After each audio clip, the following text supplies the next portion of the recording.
Hi, Sarah.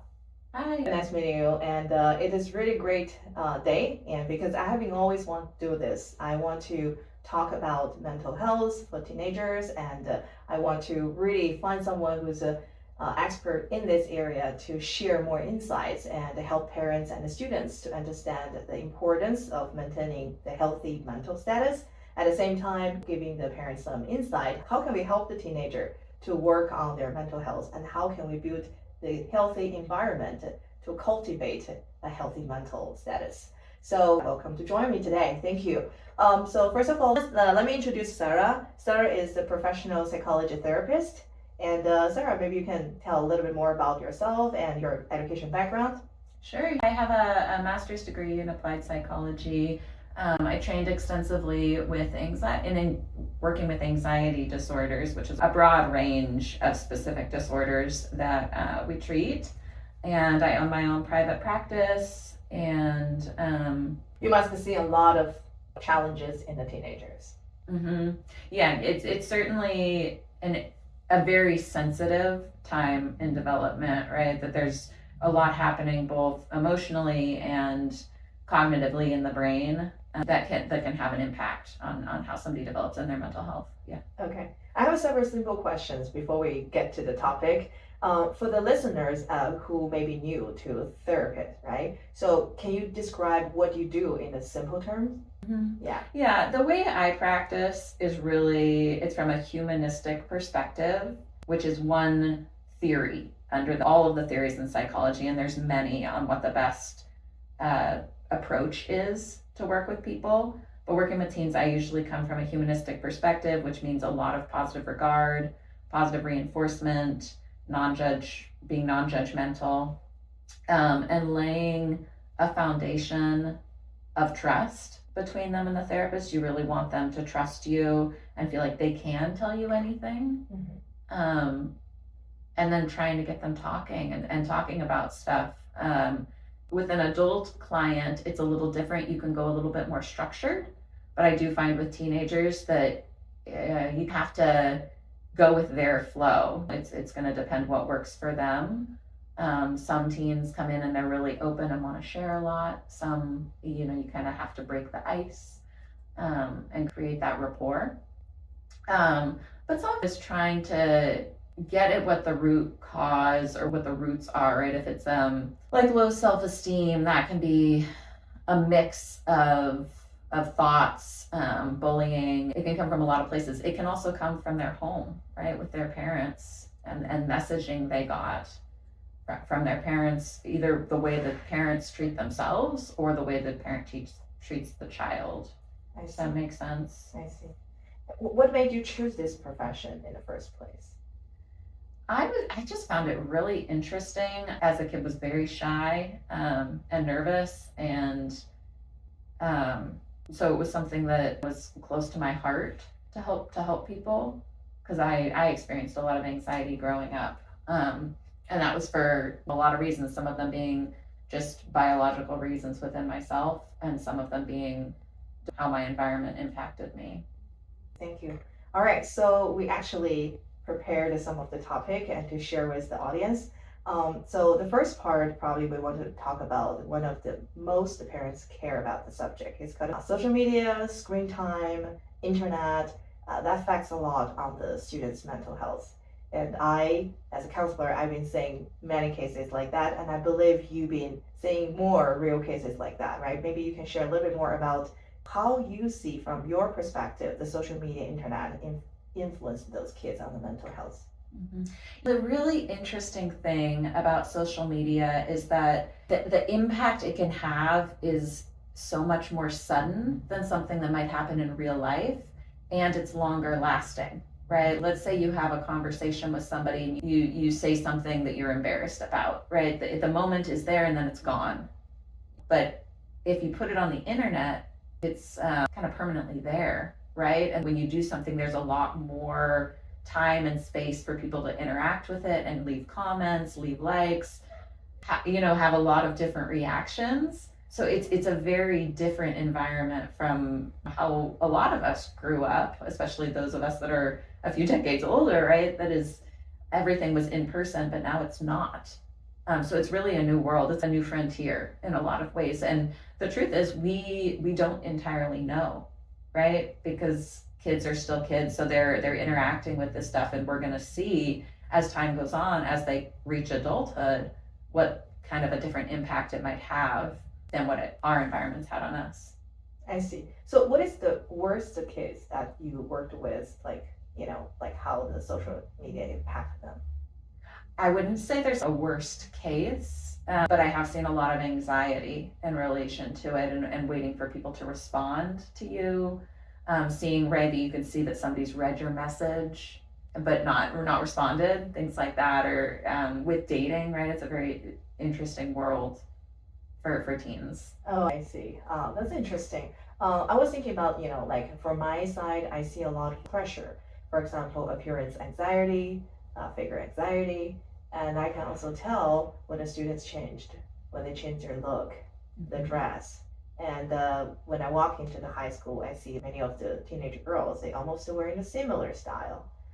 Because that style is like, oh, for example, by one of the celebrity, these days you can see the baggy pants, tank top. That's the style that you can tell, oh, this is like, definitely they have the social media mark on it, right? So when you mentioned about social media screen time, parents always worry about, I don't want my kids lost friends. I know this is something they need. They have to interact with their friends on the social media. They have to chat. This is one of the way for them to outlet. So what is the sign that parents need to be aware that actually the social media is not playing the positive role, but a negative? Ask your teen. So much is going to come down to having open communication with your teenager, right? Teens can be very secretive, but if they trust you and they feel that they can go to you, you're going to be a lot more likely to really understand what's going on, right? Of course, there's things to be concerned about if you have a teenager who's really outgoing and suddenly they're not anymore, right? Or they're isolating, they're not hanging out with friends, they're not, if you see a dip in grades, right, or academics, those are all signs that something is going on. But I'd really say the big thing that's so important is to have open communication. Ask them, right? And then listen. Reflect what they're saying back to them and make sure you understand. Empathize with them. That's a key. That's important. Mm-hmm. You mentioned about the grades going down, right? However, most of the cases when the grades go down, the parents, the first thing is kind of like, can you work harder? Can you feel like the urgency about going to college, or can you care about your academic performance? So I think they have to kind of like see a deeper side, to see the iceberg and the water, to see what's going on there, right? So that's kind of like transparent conversation that's more important than just to look at the result, right? Mm-hmm. All right, a little more on the social media side. Do you really believe the screen limits is necessary in a teenager's part? There's really mixed research on this. Some people think, yeah, like no more than 2 hours a day. Some people, I've literally heard people say that if you don't let them have screens, you're handicapping them, right? That because that's what everything is now. I don't know that it's realistic to put a 2-hour cap on screen time, because they're using computers in school. They're using computers to do their homework. They're watching TV. They've got phones, right? That's not really a realistic guideline. Maybe to go the other direction is going to be a little bit more productive in saying at least 2 hours with no screens, right? Make sure they're spending time doing some things that don't involve screens, rather than have family activities that maybe don't involve screens, instead of everybody sitting and watching TV, right? Which is a really common thing to do in the evening. Maybe take a walk or something, right? Play a board game, whatever. And the truth is, I have mixed thoughts on it. I think there's pros and cons, right? I do agree, because when you mentioned about a 2-hour limits, instead of 2-hour limits of screen, what about 2-hour limits for no screen time, not screen time? Yeah, I do have a lot of parents complain about their kids' time. The parents actually can see their usage time on the phone when they give a phone to the teenagers. So when they show, hey, your son used Instagram today for 5 hours, 6 hours, I think at that moment, all the parents was like, now all the blame goes to the reason of using the social media. That has actually become one of the common struggle between the teenager and the parents. And I do agree with you because if you give the screen limit to adults, I don't know how much they feel. I think any adult have screen time limits gonna feel like a handicap as well, right? My next question. So, what emotional struggles are you seeing most often in the teenagers today? I see a lot of anxiety, a lot of social anxiety, and a lot of depression. Can you describe what type of anxiety? Social anxiety is a very big one, right? Like- Where there's a lot of concern over how you appear to others, how people think about you. I think it's going to be going after the pandemic, and so many kids went online with school, then going back. We're finding that time online, either people really thrived. It's one or the other. They either really, really thrived or the opposite happened and they tanked, right? Especially as far as social skills go. So I see a lot of social anxiety, a lot of people feeling nervous to be around others or perhaps not quite having the social skills that you would need to thrive in today's world, or in person high school, right? So compared to academic pressure, compared to the anxiety brought by academic pressure and with the social anxiety, which you feel like you see more, academic pressure or social pressure? That's a really hard question to answer because these things are always multifaceted, right? That it's often not one or the other. It's a mix, right? That somebody might be feeling both, right? But I wouldn't say specifically what I've worked with is academic pressure. I'd say what I've seen mostly is social anxiety. I see. But that's not to say that academic pressure doesn't stress people out, right? Especially if you're a high achieving kid, right? Who really wants to do well, really wants to please others, please your parents. You're going to definitely feel that a lot. I see. In my past decades of experiences, I saw a lot of kids, especially high achieving students, they got more anxiety. So it's always feeling like, oh, are they enough? What other people think? Are they competitive enough? Are they good enough? Sometimes even they say, I have to get into certain colleges because everybody believe I can get in. If I can't get in, what other people going to think about it? I do agree. This is a mixed pressure about their own image, how they build up. So on the other hand, there's another type of anxiety. I don't know if maybe you can share with us more. The kids don't feel motivated. They don't feel like they necessarily have to do well in the school. Have you seen case like that? Yeah, procrastination or just a lack of, the interesting thing about the teenage years is that teens cannot project into the future the way we can, right? Their brains just have not developed yet to that point. And so a lot of them, everything is immediate, right? They can't see, oh, if I don't do my homework today, that if it's a pattern, I may not get into college, I may not get a career, right? They just cannot project themselves into the future. And that's often why teenage years are dangerous for more risky behavior, is because they can't do that projection, right? They can't see, oh, if I try cigarettes, what could happen 10 years from now, right? And it can be the same thing with academics where they truly don't understand the impact that it might have. Does that make sense? That makes sense. They are short-sighted in a different way, right? Yeah. Okay, so by saying that, how can parents can help them? Because most of the parents, they still gonna tell them about the future, the goal, right? Set up the goal, that's your goal. So you believe the students are not motivated because they set up the goal too far away, they cannot see, or what is the psychological reason behind procrastinating, unmotivated?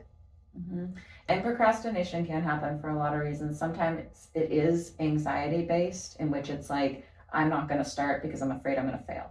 I see. Right, it's a start problem. Procrastination can also happen because they're not really interested in what they're doing, right? And so helping them find something, helping them explore and find things that they're actually interested in, right? And that's especially true with extracurriculars.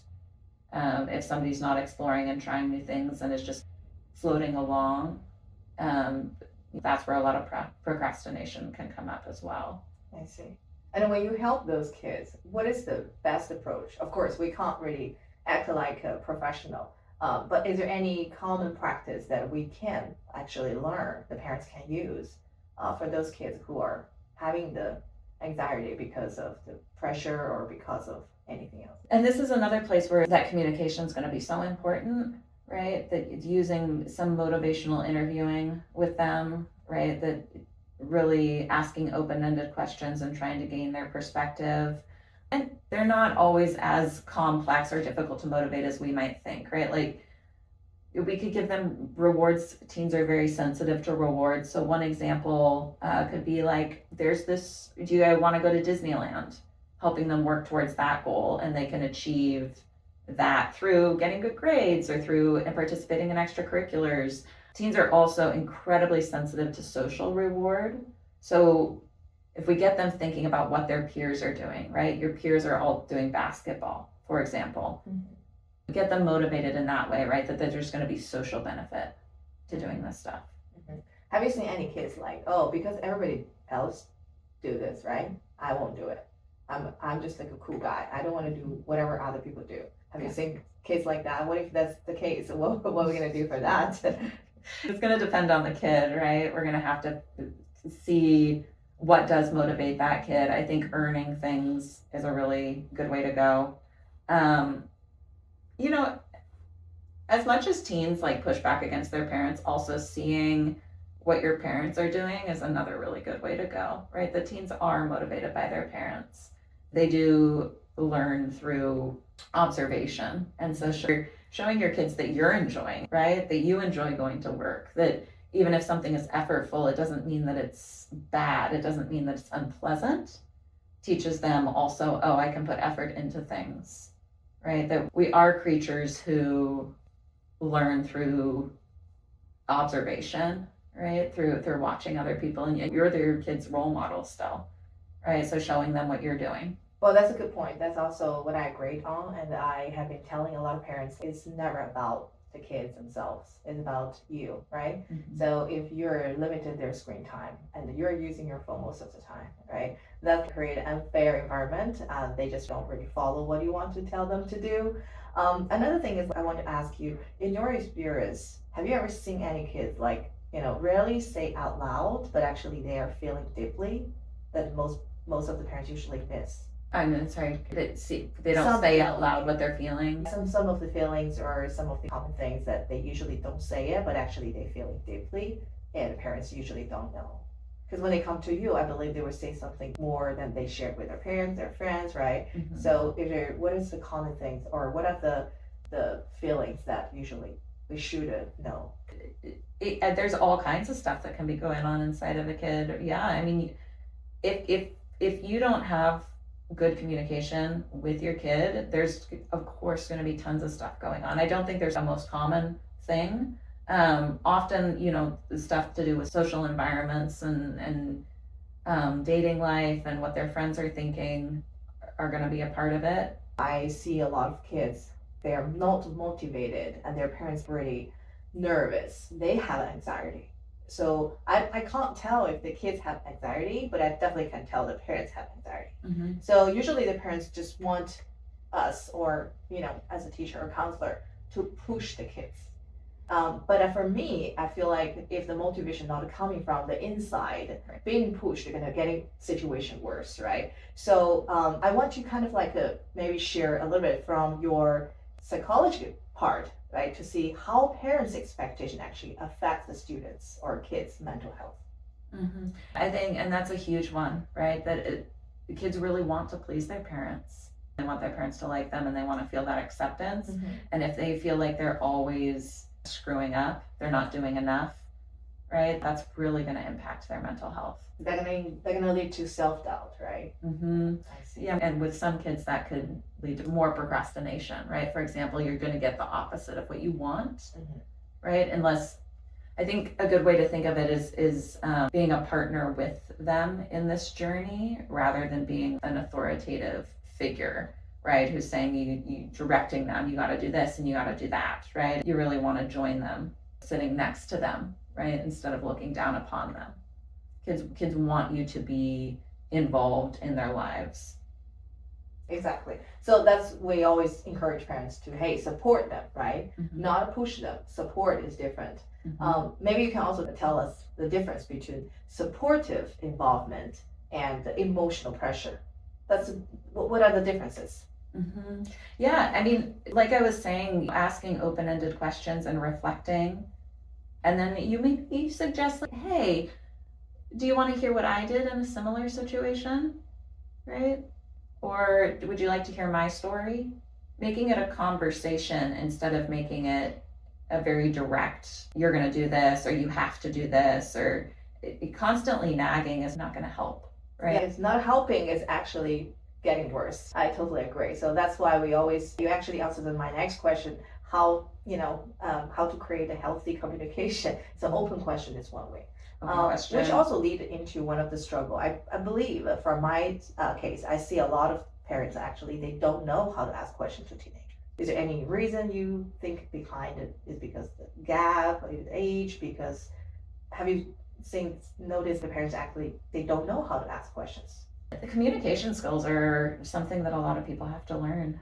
It's not something that we readily focus on in our education system. Communication, emotional intelligence, those are not things that we usually teach, right? There's a lot of focus on mathematics and other things, and so some people just don't know and have to be taught.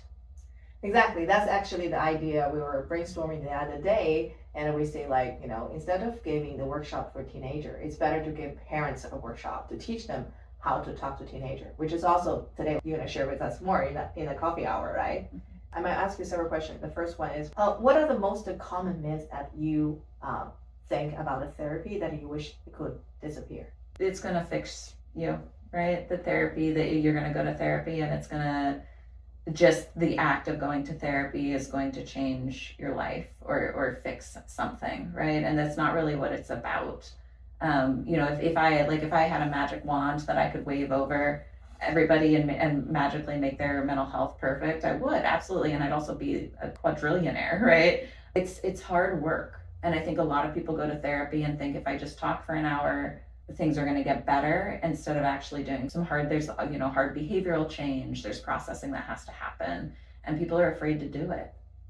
So it makes sense. It's kind of like an exercise with the gym, right? With a coach. Yes, it's hard. They coach you, but you have to really go. And either you go more often to let them really help you to get the routine, or you still have to create the habit, right? Develop the habit. But it's also really interesting to know that therapy won't fix the problem. No, the person fixes the problem, right? So you fix your problem. As therapy help you give you guidance. Therapy, it can help give you guidance. Therapy can help you understand yourself better. Therapy can give you skills, right? But I can teach emotional regulation skills, and if the person goes home and they don't use them, right, things are not going to get better.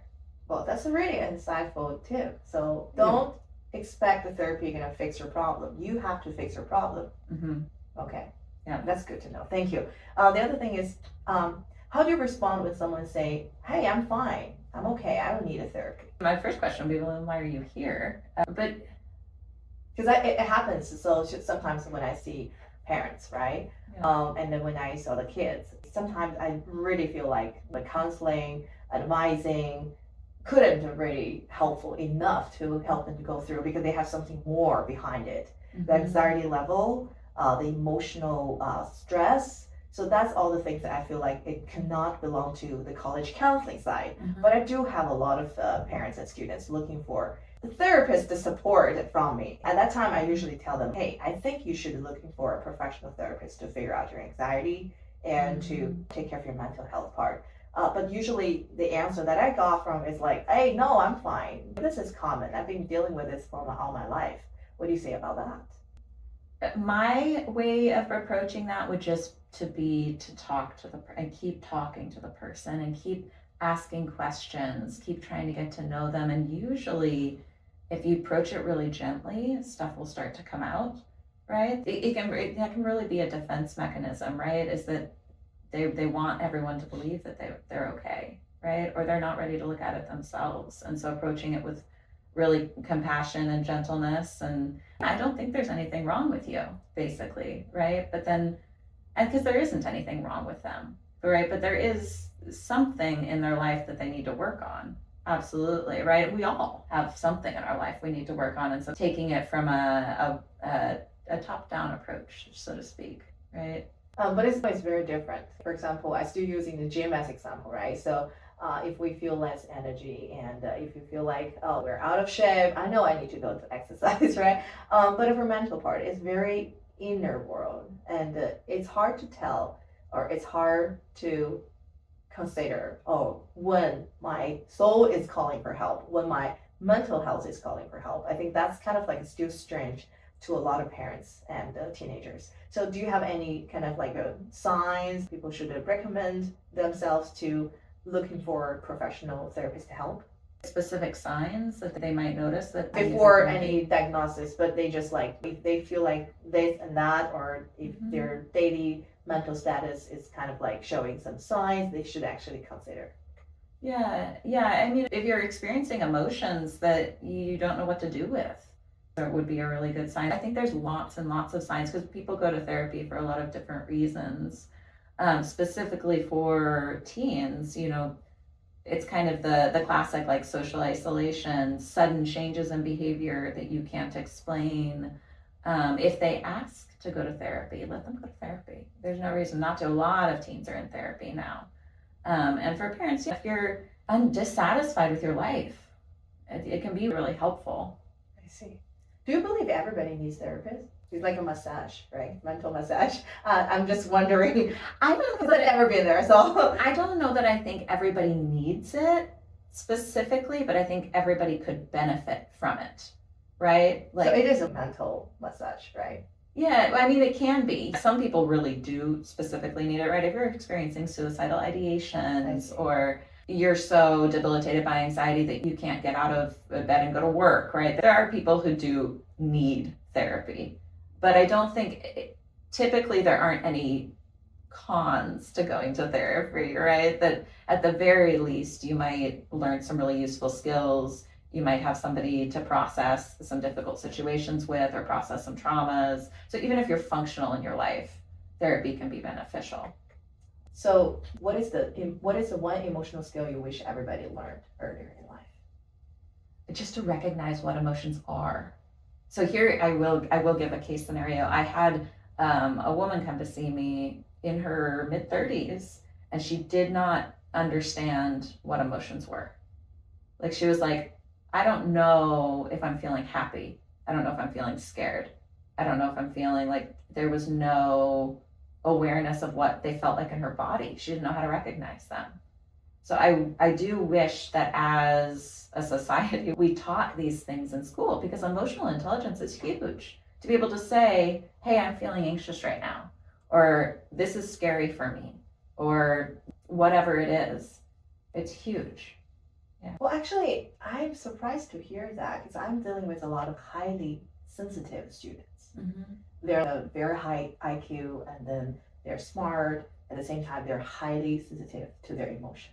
Does it mean that's a good thing? Because they recognize every single emotion that they're having. If they're able to talk about it, that's a really good thing, right? It's that ability to recognize and communicate what's going on emotionally for you that's really important, right? That just being highly emotional is not inherently a bad or good thing, right? It's really your ability to understand it about yourself. And sometimes for the parents, that symptom is more about, oh, whatever I say, I'm gonna make the kids not happy, right? Or my kids is too sensitive, and I don't even know what did I do, and why they feel like anxious, they feel like this and that. They're just too sensitive. Do you feel like that's, but in your opinion, that's actually a good thing, right? So parents should feel happy when the kids kind of like react to the emotional sensitively. Yeah, I mean, if they're having an emotional breakdown, there might be something going on. But if they're able to say, hey, mom, you hurt my feelings, that's a good thing. Oh, that's great to know. They're communicating with you.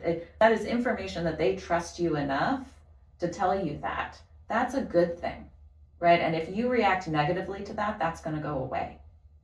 So don't react negatively. Say, thank you for telling me. Okay. Yeah, that's interesting. Because I recommend one book to some of the students' parents. It's called Highly Emotional Kids Grow with Immature Parents. I think it's a sort of the book like that. it is about those type of like, the generations that is currently raising the kids. They're not really sensitive to their emotion. And well, the next generation, they're very sensitive to their emotion because the school taught them, right, how to recognize their emotion, how to deal with that. So they actually have a different expectation. So that's a lot of struggle coming from. I can tell. All right. Thank you for sharing. Thank you. And looking forward to share with more. I think they're gonna have a lot of questions for you. Okay. Yeah. Great. Okay. Thank you. Yeah.